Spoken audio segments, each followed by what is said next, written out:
छत्तीसगढ़ राज्य में दक्षिण ओडिशार केतक स्थान में हालुका मध्यम धरण वर्षा रेकर्ड कर सहित गजपति जिले में आम वर्षा दुईट स्थान में भारी वर्षा रेकर्ड कर सर्वाधिक वर्षा आम गोसाणी गजपति जिले में 70 मिलीमीटर रेकर्ड कर गुमारे 70 मिलीमीटर वर्षा रेकर्ड कर सहित उपकूल ओडिशा रे आमर केतक स्थान में कालबैशाखी जनित वर्षा झड़ी पवन अनुभूत होती खास कर देखा भुवनेश्वर में गतकाली आमर पाखापाखि 80 किलोमीटर बेगर एयरपोर्ट अंचल में पवन अनुभूत होता बेले सेपरी ओयूटी पाखापाखि आमर जो रोचे स्वयं चालित पर्यवेक्षण केन्द्र में 91 किलोमीटर पर्यटन पवन रेकर्ड कर सहित आमर नयागढ़ खोर्धा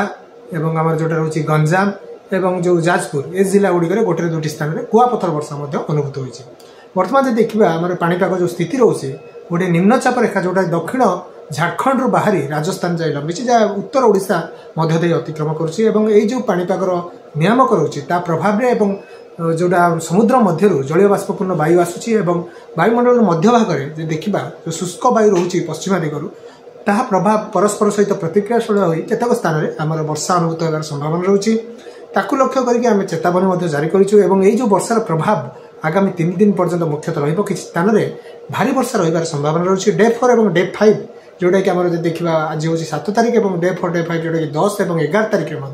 केतक स्थान में वर्षा आम उपकूल ओडिशा पार्श्ववर्ती उत्तर ओडिशा वर्षा रही संभावना रही तापमात्रा देखा गतकाली तुलन में आगामी 3 दिन मध्य तापमात्रा अनेक स्थान में 5 ରୁ 6 डिग्री पर्यंत ह्रास होबार संभावना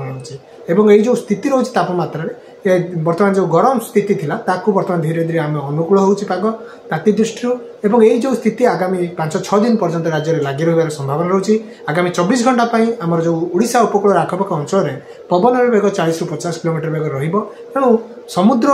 मध्य मत्स्यजीवी मानक संपूर्ण बारण कर सहित केतक स्थान में उच्च ढेउ होबार सृष्टि होबार संभावना रही बर्तमान जो देखिए भुवनेश्वर में आज मुख्यतः भाव में आंशिक मेघुआ पाग